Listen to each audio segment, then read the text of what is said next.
What's going on, everybody? What's up, man? We here. Legends Talk, man. Welcome to the podcast, the Legends Talk podcast, where we celebrate the remarkable stories of sports legends. Today, I'm excited to welcome the NYC basketball legend Keydren Clark, a standout guard at Rice High School and St. Peter's University, where he captured the spotlight as the leading scorer in NCAA Division I basketball during his time there. His relentless drive and his scoring ability not only earned him accolades on the court, but it also paved the way for a successful professional career internationally, playing in France, Greece, and Turkey. Now, back at his alma mater as the head coach, Keydren is ready to inspire the next generation of players. Join us as we dive right into his incredible journey. We hear his insights on the game and discover what it means to him to be a mentor and a leader. Let's get started and get this exciting episode of Legends Talk underway. But first, man, I definitely got to shout out Soul Pack. Soul Pack is our sponsor for the festivities tonight, and definitely want to shout them out. So let's give Soul Pack a quick shout. Soul Pack. Yeah, we got our first NBA bag, and people are like, yo, that's crazy, man. I remember coming home and telling my mom, I was like, yo, mom, we made it. We created a backpack for Allen Iverson. I seen that Soul Pack, they had these bags. I thought they were pretty fly. We reach out to that true baller, right? The person that wakes up at 5 in the morning and dedicates their whole lives for the love of what you do. My name is Mike Sala. I'm the founder and CEO of Soul Pack, and this is my hustle. Yeah, definitely shout out to Soul Pack. Make sure you follow them on social media at Soul Pack. Go online, order your bag at thesoulpack.com. You know what I'm saying? But without further ado, we're going to get right into the festivities tonight, man. Keydren Clark, Kiki, Weto, whatever you want to call him, man. He here with us, man. So here he is, y'all. Keydren Clark. What up, everybody? Appreciate What's going on, Chan? What's going on? How you, man? I'm all right, man. I'm happy to be here. Happy to be on the podcast with you. You know what I mean? Get to sit here and talk some hoops. I do got to correct you on one thing, though. You said I was a head coach. I'm an assistant coach right now. Okay. In due time, I will be a head coach somewhere. Yeah. We're going to speak that into existence. We're going to speak that up right into existence. You know what I'm saying? But salute for you know what I'm saying, for the position that you're in. You know what I'm saying? You're leading the way. Definitely a mentor, definitely a leader, and we'd like to highlight that, whether assistant or head coach. But you on your way. Appreciate it. Nah, no doubt, man. But yeah, man, we're gonna jump right into it, man. I know you had a long day, man, and like I said before, man, I really appreciate you for taking the time out to chop it up with me. It's all love, man. Appreciate you for having me on. Nah, no doubt, man. But yeah, I touched on it a little bit, man. Some people know you as Weto. Some people know you as Layup. Others know you simply as Kiki. You played a lot of street ball in New York City over the years, from Dykeman to Hoops in the Sun, Rucker Park. You know what I'm saying? The list goes on. Looking back on your experiences in the parks, man, what did street ball do for you as a ball player?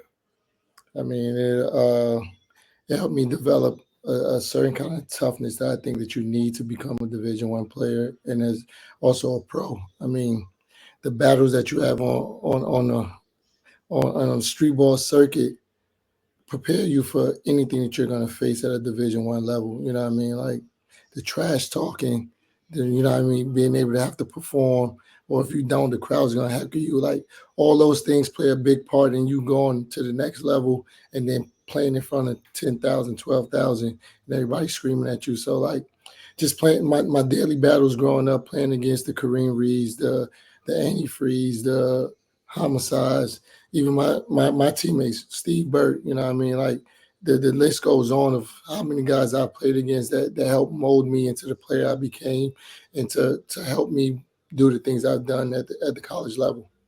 Nah, absolutely, man. You know what I'm saying? Like I was out there in them parks, man, and you know what I'm saying, you was one of those guys who, you know what I'm saying, when that crowd get start doing the little or doing the little what I'm saying, when you coming down the court, what I'm saying, how did that feel? What I'm saying, like, for those people that never really been able to experience that feeling of being on, having somebody on that island and you coming up the court, y'all going back and forth. How does that feel to be a part of that, man? And it's a place like Dykeman or Rucker Park or something like that. I mean, it's you just have to be there. It's like it's a certain nostalgia. It's a opportunity for you to show all the hard work that you put in that people don't know about. You know what I mean? All the countless days in the gym, in the park by yourself, just working on things, and now you're on the main stage. You know what I mean? You've watched so many people do it, and now it's you out there, and they got people on the microphone is calling your name, and everybody want to see if you can what you got, what you're gonna be able to do, and to respond is just like being in that moment. I can't even explain it. You know what I mean? It's just like it's an overwhelming feeling you get, but it's also like, yeah, it's my coming out part. I'm gonna show you motherfuckers like, yo, I'm about that life. I got game. I can hoop. It don't really matter who's on the other side. Like, I'm gonna give them everything I got, and they got to deal with it because there ain't nothing they can do. They can't fuck with me. Yeah, right. Now, what I'm saying? Can you share some of your experiences, man? For those that don't know, you went to Rice High School, that is now now closed. But Rice High School was an incredible school where what I'm saying, you had 1 through 15 or whatever how many people you had on the team. Everybody's pretty much going Division 1. Everybody's a dog in their own right. How did that experience at Rice kind of shape your basketball career and your identity as a player? I mean, shout outs to Mo Hicks. He did a tremendous job of getting the best talent there, and then making it a dogfight. You know what I mean? Like, everybody go to Rice with the aspirations of playing varsity. A lot don't. A lot, you have to play freshman, JV, and work your way up. But you know what I mean? The constant battles of having to deal with Andre Barrett on a daily basis, a Jason Wingate, Steve Burt.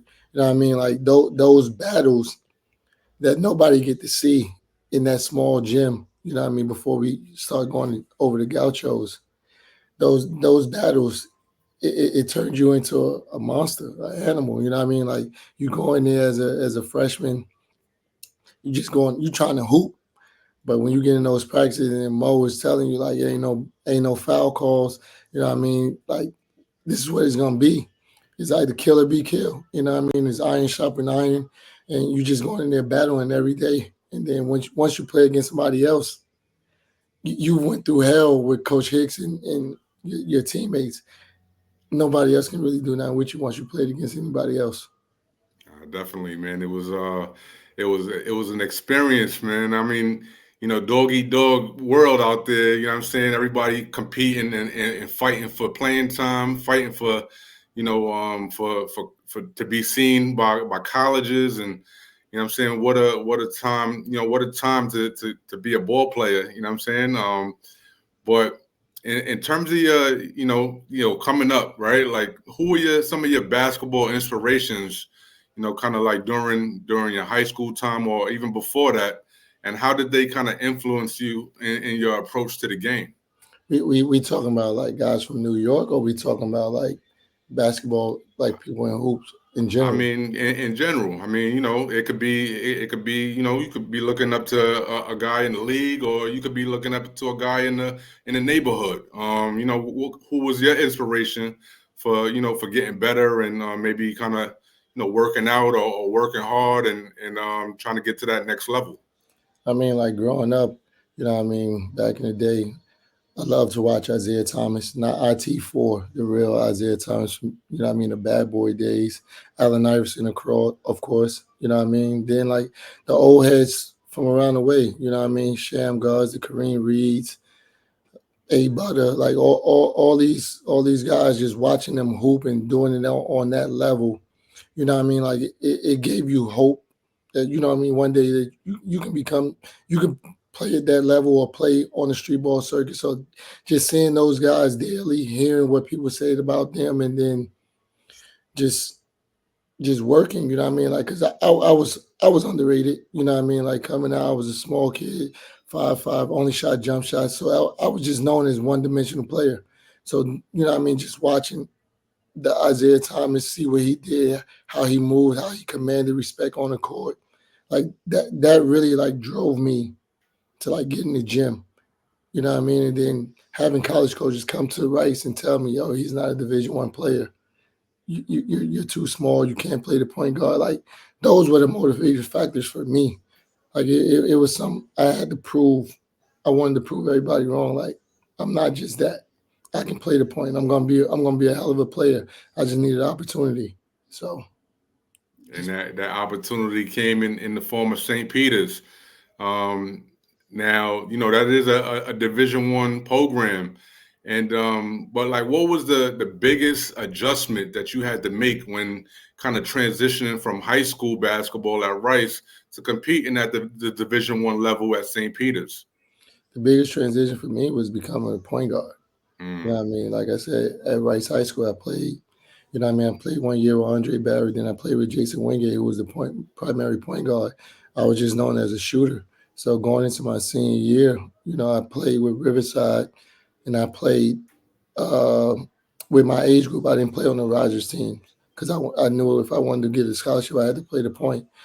And on that team, it was just me and Al Shep, and we killed everything. And not being on the Risers team on Riverside, that was hurtful. It was guys on that team that I knew I was better than, but they played Risers, and I wanted to show everybody like, yo, y'all fucked up. You know what I mean? Y'all messed up. You know what I mean? I even tried to leave Gauchos and leave Riverside and go play with Gauchos. Coach Dave said I wasn't good enough. You know what I mean? mm, So the motivation just kept showing up, kept stayed in my mind. And that summer with Al Shep, we won every tournament in the city, UDC, citywide, Nike swoosh, all those. And I was either getting MVP or he was getting MVP.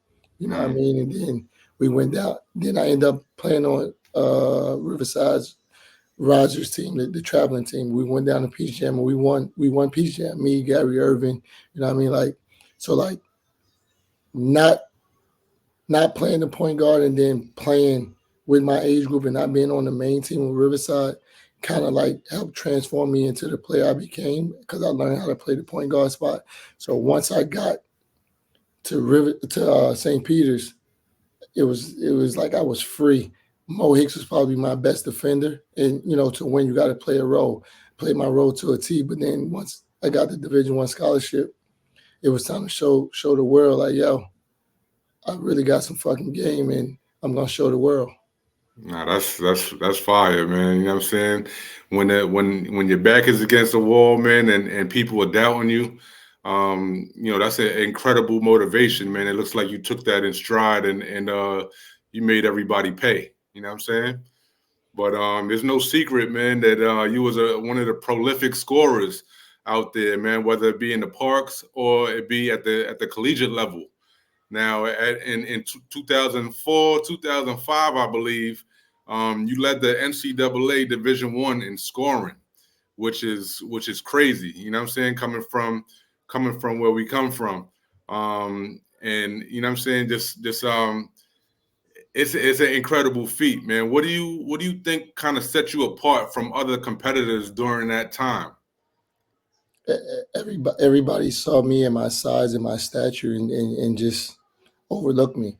They thought it was fake. They thought, you know what I mean, like he ain't gonna do nothing.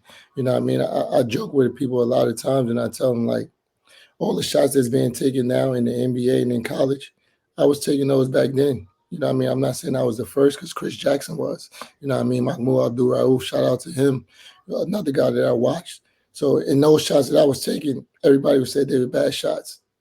Fast forward 20 years later, those are the shots that everybody want to take. You know what I mean? So like people just looking at my size and my statue and saying like, yo, he ain't like that. Like that kept me motivated. And then once I did it, once I had 20 points, you know what I mean? They like, he ain't gonna do it again. Then I come back my third game, I get 48 against Central Connecticut. They like, that was a fluke. In my fourth game, I get 44. So Mm, now it's like, he might have some game, but Now he's at St. Peter's. If I was at St. Peter's, I could score like that too. So like it was always motivation factors that kept me on my toes and kept me wanting to prove people wrong. You know what I mean? Like everybody say he did that because he was at St. Peter's. If you can score, you can score. It is what it is. It's a gift. Some people have it, some people don't. Yeah, you know what I mean? Like it's just You're right. I wanted to give everybody a big, you know what I mean, F you. And that's what kept me motivated, and that's what separated me from a lot of people. Hey, sometimes it bees like that. You know what I'm saying? Sometimes you just gotta you gotta find the motivation from somewhere, man. And it looked like you had a lot of people kind of doubting you, and that kind of fueled you. But scoring at such a high level, man, it kind of requires more than just physical talent. How did you mentally prepare for each game during those seasons where you was leading the league in scoring? I mean, I never left the gym once I got my scholarship. That summer, I went to summer school into the fall, back to summer school. I would only come home to play in streetball tournaments. So like I stayed in the gym. I watched film. I knew how guys guarded me, what they would want to do. They always wanted to put a taller guy on me to use length. So I taught myself how to play angles, how to create my shot. A lot of things that people don't pay attention to. When the guy's guarding me, I'm watching his feet. I want to see if he's going to drop his top foot. Is he going to open up? No, did he? His hips, like little things like that. You know what I mean? Like to get an advantage, to use my quickness and my shot to get whatever I wanted offensively. You know what I mean? And like I said, I was shooting a lot of transition threes. So once I hit one or two of those, like you're pretty much at my mercy because any little subtle head fake you have to bite on. Yeah, no Diddy, that was crazy. But you know what I mean? Like just using my best part of my game, which was shooting, and using that to get everything else I wanted on the court, whether it be a mid range or a floater or getting to the basket, getting to the free throw line. Like playing angles for a little guy is real key to knowing how to score. Right, and not for you saying being a smaller guy, no Diddy. um, it's mental. A lot of that game is mental, like you said, man. Looking at angles and studying your opponents in terms of their defensive. What are they going to open up? You know what I'm saying? Looking at their feet, things like that, man. That's a mental game. But during your career when you was scoring all these points, man, do you recall a specific game or moment during your college career that kind of defined you as a player and as a person, really? A defining moment. Yeah, like a defining moment where, like, what I'm saying, you were just on fire, something like that, and nobody, the lights was on, you had the green light, and you just went. It was my third. I would say my first game of college, my first introduction to college basketball. We went on the road to Xavier, played at Xavier. He had three pros: Lionel Chalmers, the point guard, Romain Sato, the wing, and David West. In that game, I managed to get 17 points on the road as a freshman. I said, if I can do this against Atlantic 10 team, it is nobody that's going to be able to mess with me in the MAC conference or anybody at that level, right? Then I follow that back up. We come home, we play Central Connecticut State. I have 48, 16 for 29, 10 for 16 from three. You remember the stats, the stat I'm line. I'm here, right? And then the next game we play St. Francis Brooklyn. They saw that game and they're like, oh, that's because you hit all the threes.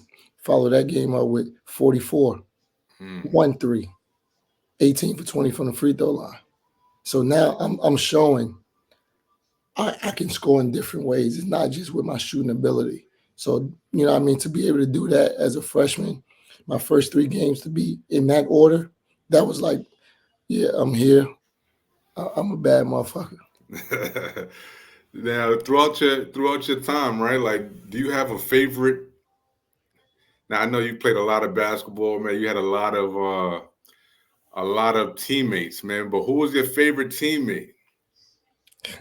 Hey, you try to get me in trouble right here. Like, you know what I mean? Like I played most of my career, you know what I mean, in street ball with my brothers, you know what I mean? Guys like T2, you know what I mean, Al Shep, Steve Burt, Jason Wingate, like Now, those are I Andy know the list Freeze. is crazy. I know the You know list what I is mean? crazy. Those are all my guys, you know what I mean? So like I've been in battles with those guys. I've won championships with those guys. I went on the road with those guys. Like those are my guys. I can't pick one one one teammate as the best. You know what I mean? But there is one that's very dear to me. Is God bless his soul is George Jefferson.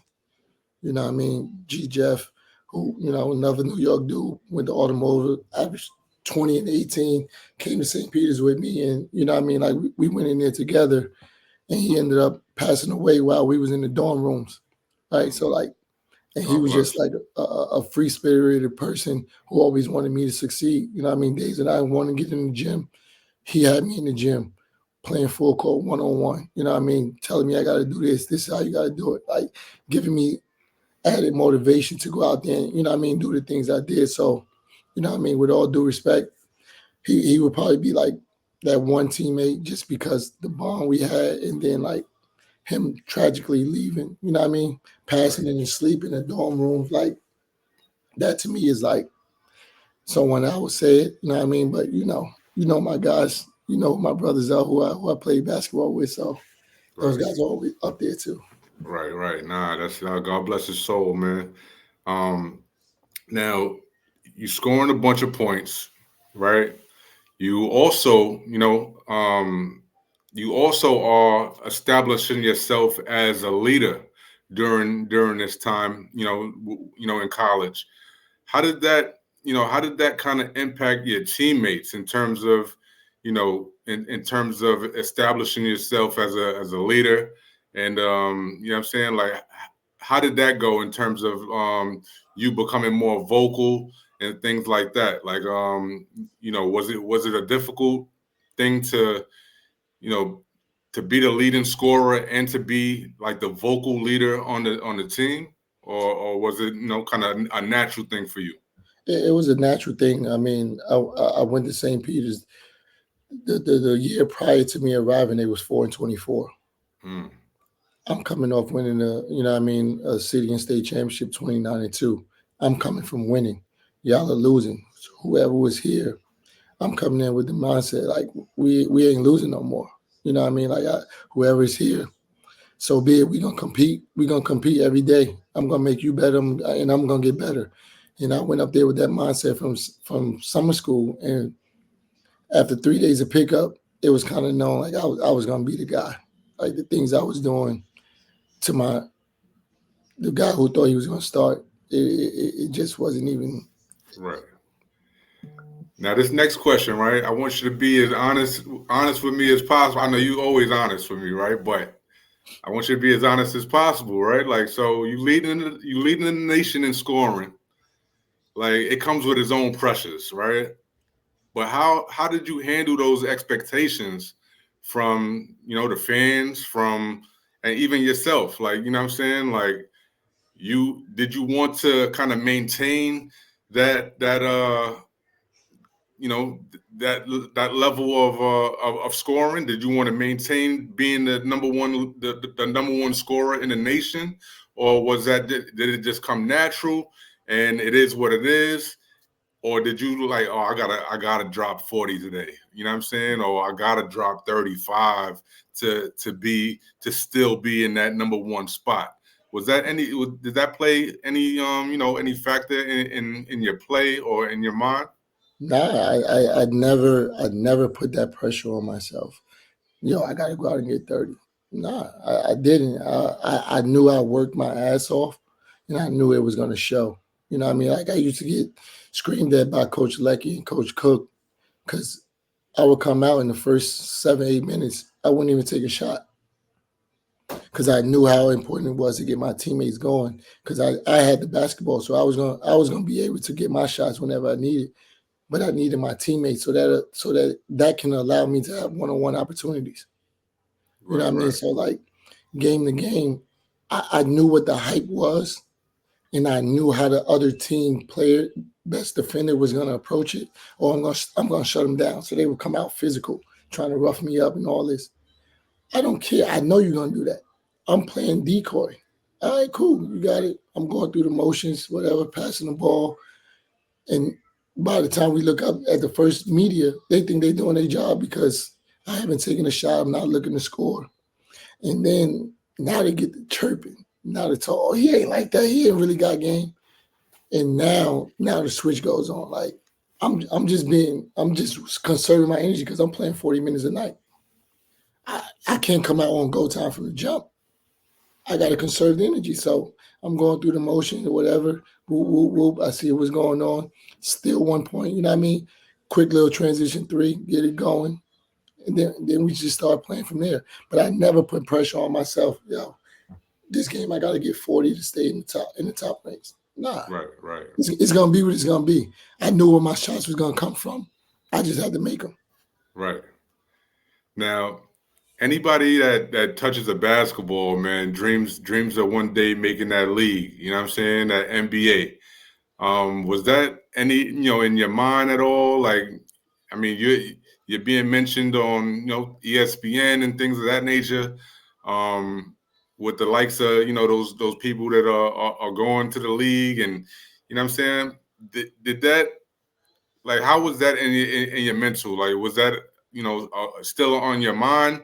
Was it more of a situation where you were trying to be more realistic with it in terms of a professional career overseas? How did that play out? I mean, the goal was, you know what I mean, for any person that picks up a basketball, we always think we're gonna go to the NBA, right? Like, yo, the NBA, I gotta get there. You know what the NBA is once you start taking it serious and you get to the Division I level. You know who's a pro, like an NBA talent. You know who it is. You're always gonna have belief in yourself, like, yo, I could be a pro, I can make it to the NBA. But the goal, yes, I wanted to play in the NBA. I knew I had some things that can, translate over with my shooting ability, but I didn't go with it every day like, yo, I can get to the league. Like, he ain't doing what I'm doing. I never did carried it that way. You know what I mean? Like, I knew I had to be the best I could be for my team could win or be in competition. And whatever happens after that, it happened. You know what I mean? Like, it wasn't like my sole purpose. Once I started scoring so much, yo, I got to keep this going because I want to get to the league. Nah, Right.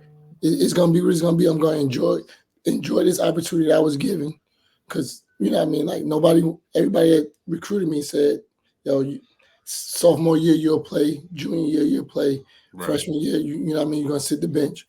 So for me to go to Division I school and start and be doing what I'm doing, I'm Right. enjoying every minute of what's going on. What's gonna be is gonna be. You know what I mean? It wasn't like today where you can transfer and play right away. You can get NIL. If you transferred back then, you had to sit out a year. Right. I'm not doing that. I'm hot. Everybody want to see me. You know what I mean? St. Peter's is playing in Coaches versus Cancer. We playing in the preseason NIT. We playing in all these things. I'm playing a part in that. So I'm living a life. Whatever happens with it, I wasn't supposed to be at this level according to, you know what I mean, the countless amount of coaches that came into the Rice gym and told me that. You know what I mean? So I'm just enjoying it. Right. Yeah, you know what I mean? Like, you're like, well, maybe I could do it, but it's kind of crazy. It's kind of crazy when, like you mentioned earlier, playing against like the likes of Doug. I mean, who was it? West and David West, and Chalmers. yeah, Chalmers and those guys. You looking at the box score, you know what I'm saying? He might have had 17 points or something while you had 35. You know what I'm saying? That's, hypothetically. That got to play to your confidence a little bit, but also you like, man, these dudes is on. They telling me these dudes is going to the league. Like, you know what I'm saying? Like, you got to have your confidence up there a certain way if you're performing that way, versus these quote unquote NBA potential guys. You know what I'm saying? Yeah, I mean, playing against the NBA guys, I knew I would always be able to. I would always be able to do my thing, just for the Right. simple fact they looking at where I'm playing, so they overlooking me. They not worried about the St. Peter's game. They worried about the game after St. Peter's when they play a big name guy. So I Right. knew they ain't take their scout serious. A Right. freshman, who Right. is this kid? I ain't worried about him. I'm more so worried about my matchup over here. So I knew that in that mindset, how they was approaching it, I was gonna be able to do what I did against them every day of the week. You know what I mean? I knew they was like, yo, I'm going to the league. I don't care about this game. I just get bet. I just need to worry about the Louisvilles, the Cincinnatis, the Seton Halls, the Rutgers. They worried about those. They ain't worried about me. And then when I look up and I put 30 on them, their rebuttal be, yeah, but he shot the ball every time. Right. You know what I Right. mean? Right. Make it seem like, you know what I mean? But it is what it is. Hey, the rest is history, right? It is what it is. A lot of those guys, I end up seeing them as a pro in Europe, and they got what they deserved. They got the 20 piece, the 30 pieces, some 40 pieces. They got that. Now you mentioned Europe, right? Like, so I mean, you graduated. Did you graduate from St. Peter's? Graduated in 3 years. Graduated in 3 years. Salute, man. Salute to that. Now, what were some of the most significant differences that you encountered while playing basketball professionally in countries like France, Greece, and Turkey, where you play professionally? The culture shock. You know what I mean? Like just going over there and having to learn a different language, learning how to navigate. Wasn't like now you got a cell phone, you can ask Waze and tell Siri, get there. Like, yo, you got to pull out a map and, you know what I mean, find your way around. You know what I mean? Like, excuse me, those was like the biggest things, you know what I mean, going over there, having to fend for yourself. You know what I mean? It's you and four walls, the apartment you live in. You, it's now a job. Like, now it makes you grow up in a way to where like shit, if this don't work out, what am I gonna do? You Right. know what I mean? So like when you over there making it your business to be professional, be on time, be respectful, learn, embrace the culture of another country. You know what I mean? Like you can't go over there and be like, yo man, I want a bacon, egg, and cheese. Like, you know what I mean? Like the things you're missing, Right. Right. it's gonna be when you get back. You got to go over there and embrace the culture, be willing to step out of your comfort zone. And then when you get on the court, chance to hoop is what you've been doing all your life. You know what Right. I mean? Now you're just getting paid for it. Now you're getting paid for it. So now it's like, all right, your mindset is a little different. Right. If I don't perform, I can get fired. Any day. Nobody want to hear that. So now you really got to be on top of your game. Absolutely. Now you mentioned the culture shock, right? How did you adapt, man? How were you able to kind of like adapt on the fly to the differences that in each country while still kind of focusing on your performance, wanting to perform at a high level on the court? I mean, it's a testament to my upbringing. You know what I mean? How I was raised, being from New York. You know what I mean? Like we can go anywhere and pretty much make it. You know what I mean? Like the stuff we see on a day-to-day basis in New York, when we go somewhere else, it is what it is. You know what I mean? Like you know how to maneuver, you know how to avoid bad situations. You know what I mean? Like you know how to navigate. So you know what I mean? Like that was key for me. And then I had great vets, like the veteran players that I came in contact with made it easy. You know what I mean? Guys like Scooney Penn, Mike Batiste, Brent Scott, Alvin Young. You know what I mean? Like it's so many guys that help me with the transition of being there, that, you know what I mean, I was able to learn from guys that had been there for a while, so I knew what to do, what not to do, and how to move. So like having good vets it was real key to my growth over there. All right, that's fire. And being overseas, you do hear sometimes about the horror stories, being overseas where, the team is getting dissolved, and the money ain't right, the food ain't right, nothing's going. You know what I'm saying? Like, did you have any kind of horror stories out there in terms of being a professional on a foreign land? I was blessed to not experience any of that. I guess that's where leading the nation in scoring twice, scoring 3,000 points, and then being able to get with a great agency as ASM and having a agent like Justin Zanuck, who's now the GM of the Utah Jazz. I never experienced any of that because I was always I was in major cities. I played in Venice, Italy, Paris, France, Athens, Greece, Thessaloniki, Greece, Istanbul. I was always in major cities. I was always with stable teams. So I never had to go through that. I know players that did.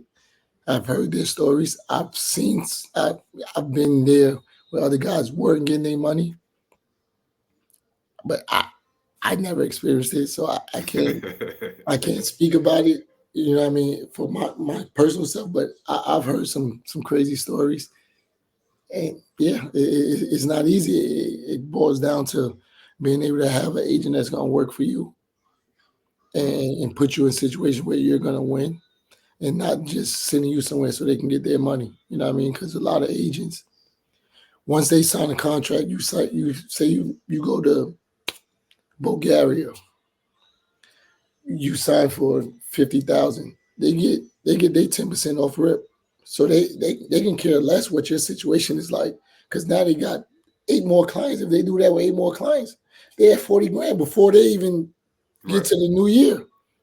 So what they gonna complain about? Yo, Right. you know what I mean? I got my money.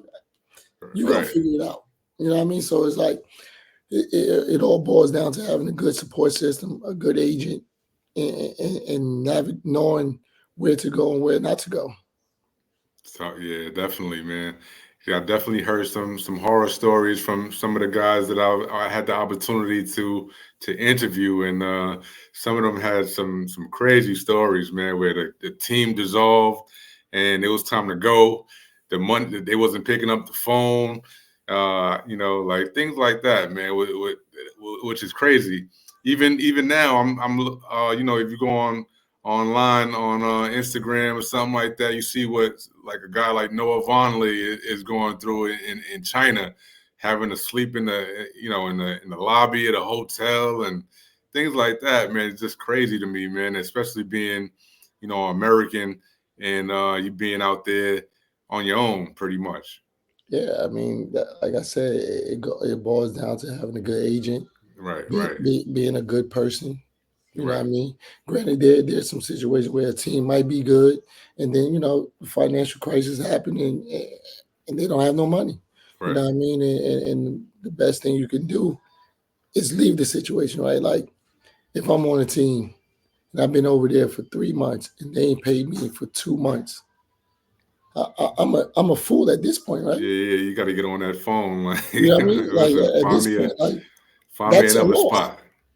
That's a loss. All right, Right, can right, we get out this situation and can we find another team?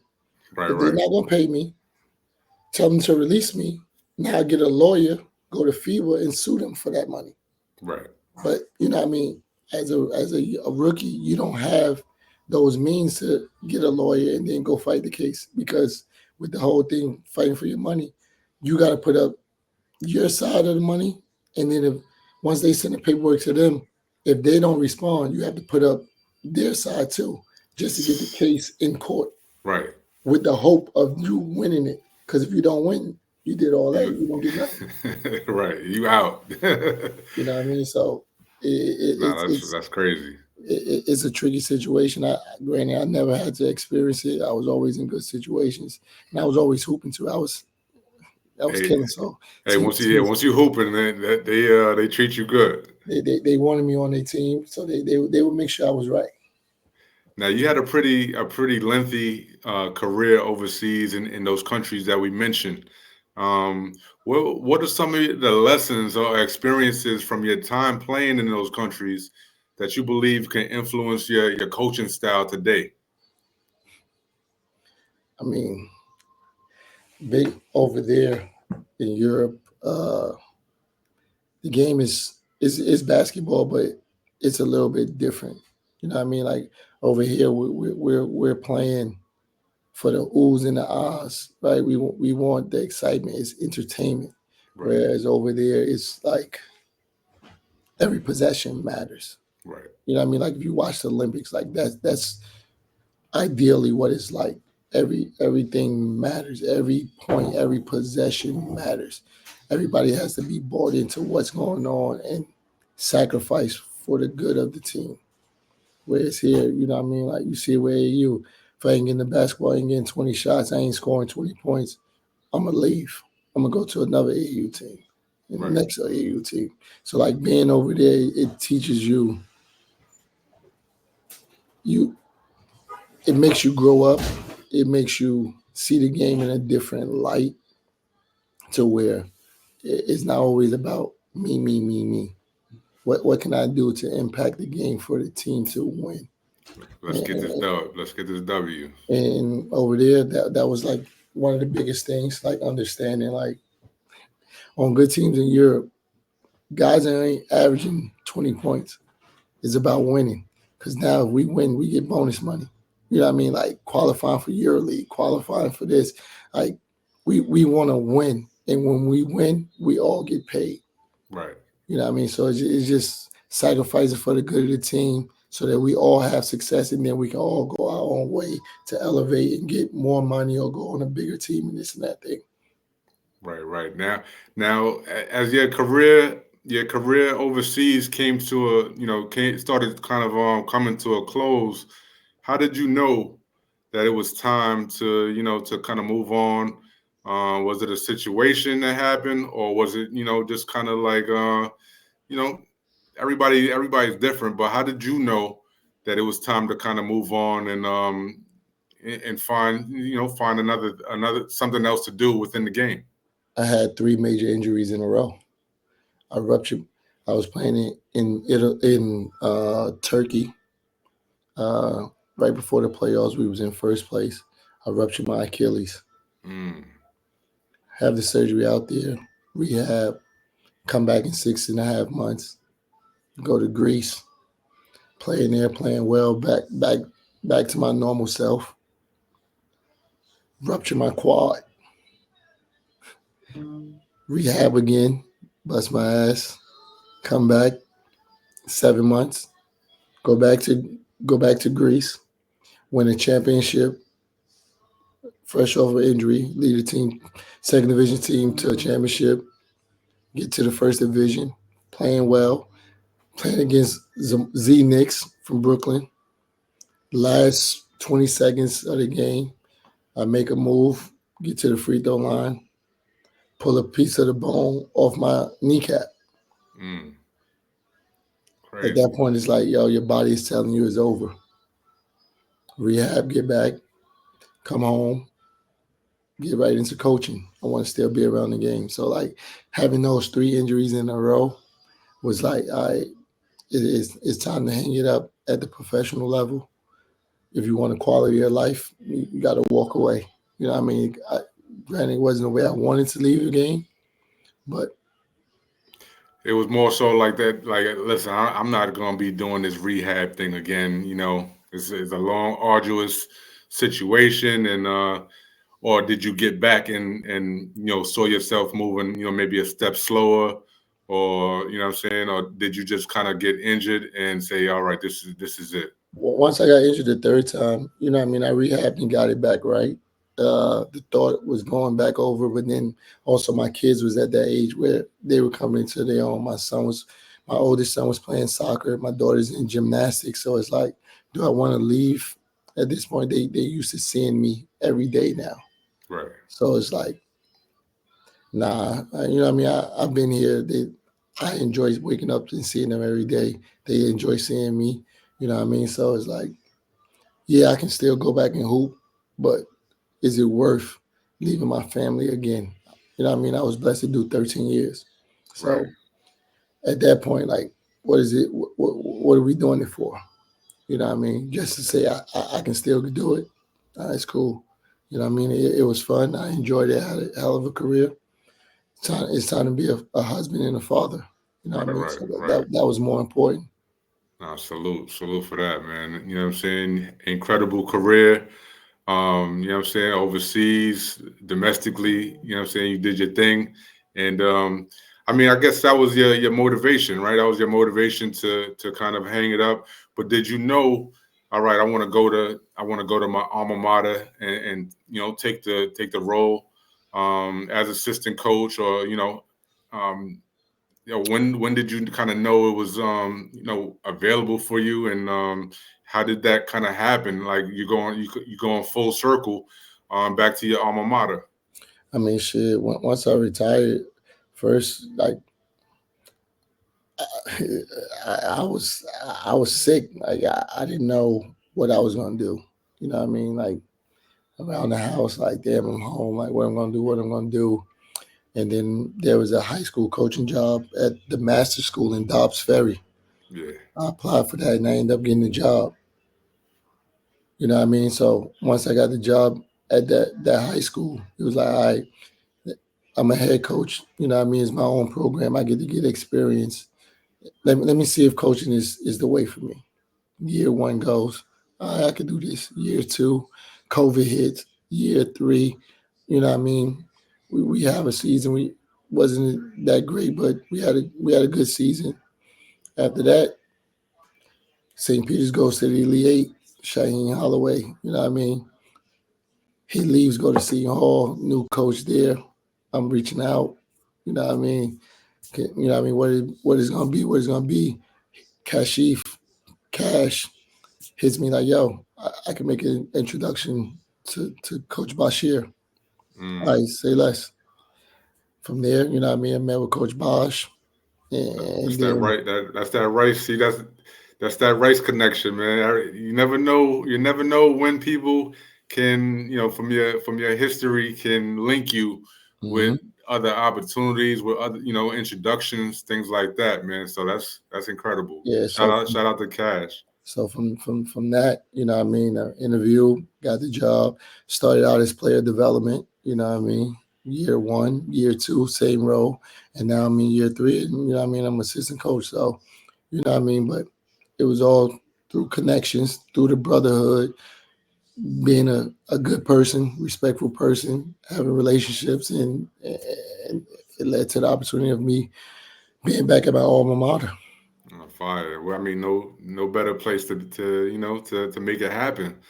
You know what I'm saying? You're familiar with the environment, and you have those life stories, those real life stories, that where you were in the same position as those kids, those young men that are on the team now. So Mhm. as the assistant coach at St. Peter's, man, what are your immediate goals, personally and for the program, and how do you plan to kind of inspire the current players that's on the squad?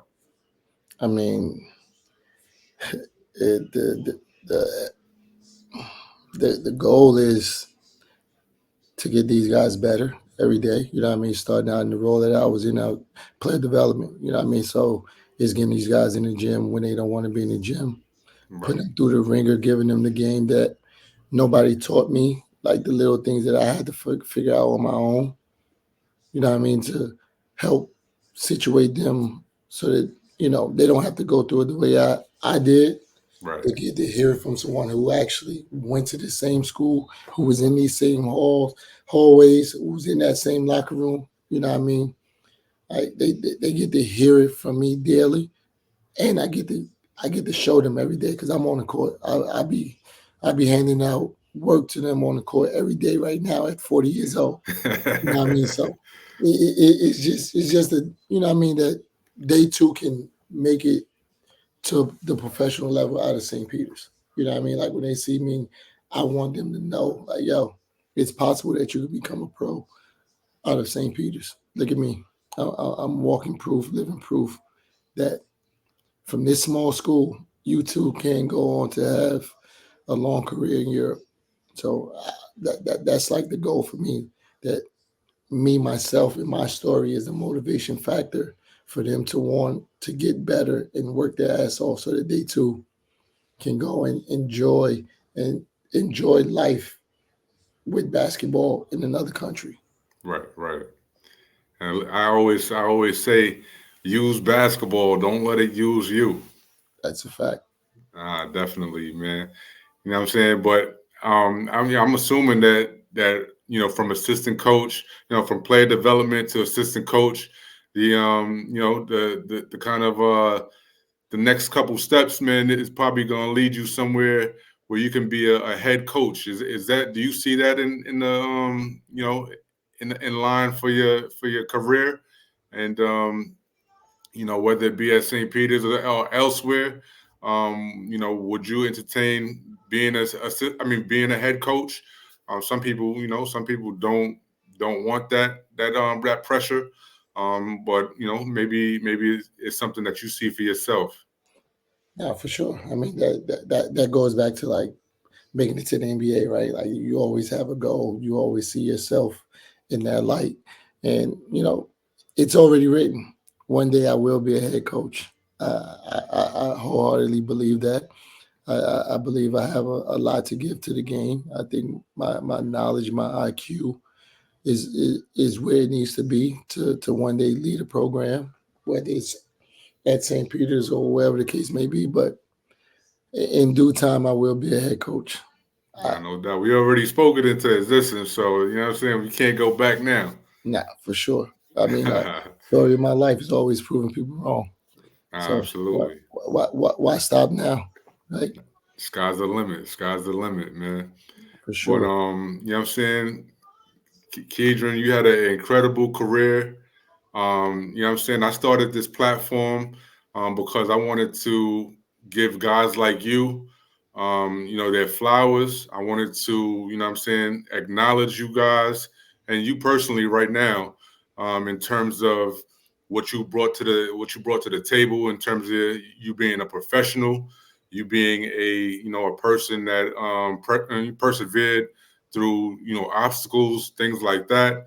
You know, you was on display um, almost every summer, giving out buckets to anybody who came to guard up, man. So much love, much respect to you and what you were able to accomplish in your career.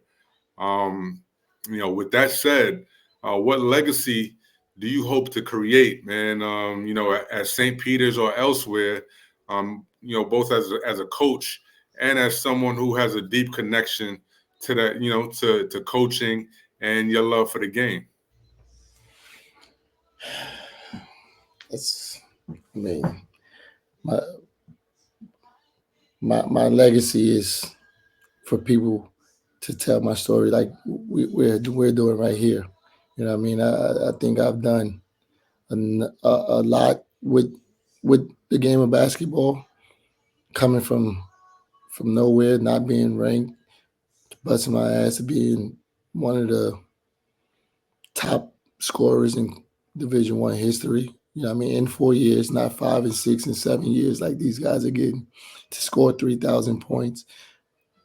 You know what I mean? Like I want my legacy to be, I did it my way. Tough. I did it my way. You know what I mean? Like nobody gave me nothing. I bust my ass to get everything that I got. I earned everything that I got. It wasn't given. It wasn't given. And Tough. I live for people to talk about my story in a light that it's And, respected. and what's crazy is that when people open up them record books in 100 years, 200 years from now, man, Keydren Clark name gonna be in stone. You know what I'm saying? So In a lot of categories. Everybody see the one thing that I do get mad at. Everybody talk about me leading the nation in scoring 2 years in a row under 3,000 points. Nobody talk about when I led the nation in steals, Mm. 3.3 a game. Hey, Nobody let's talks talk about about that. it. You know what I mean? So like it's things like that. Like I love that. I'm remembered for the scoring because I gave out a lot of bucks. I did a lot of scoring. 3,000 points. In 4 years, it's tough. But I was a nation leading scorer and a nation leading assist guy in the same season. Oh, that's tough. That's So tough. Hey, that, nobody could take that from you either, man. So that's the one thing that I kind of irks me. Like, yeah, the scoring was nice, but like, please talk about like the other side too. It wasn't just I was just scoring. 3.3 steals is a lot. You don't just do that just by being out there. You know what I mean? So, but yeah, I would want my legacy to be. I did it my way. I earned everything. I earned the right to be top 10 in NCAA history, scoring total points. I earned the right to be top 10 NCAA 3-pointers made. I earned that. Nobody can take that away from me. I did it. You could say, yeah, he was at St. Peter's and this and that. It's bullshit. Because if it was that easy, you would have went too. You chose to right, go to the bigger school and be what you was. That's the granted. You had the opportunity. You went there. I could have left too. I could have left and went to Louisville. I didn't. I'm a loyal dude. That's who I am. They gave me an opportunity. The same coach that was at Louisville told me I wasn't a Division I player. And then a year later, as a freshman, I was top 5. And as a freshman, he wants me to transfer my sophomore year. mm. They don't work Hey, like that. man, that's crazy. Those are some of the stories right there, man. That those live forever, man.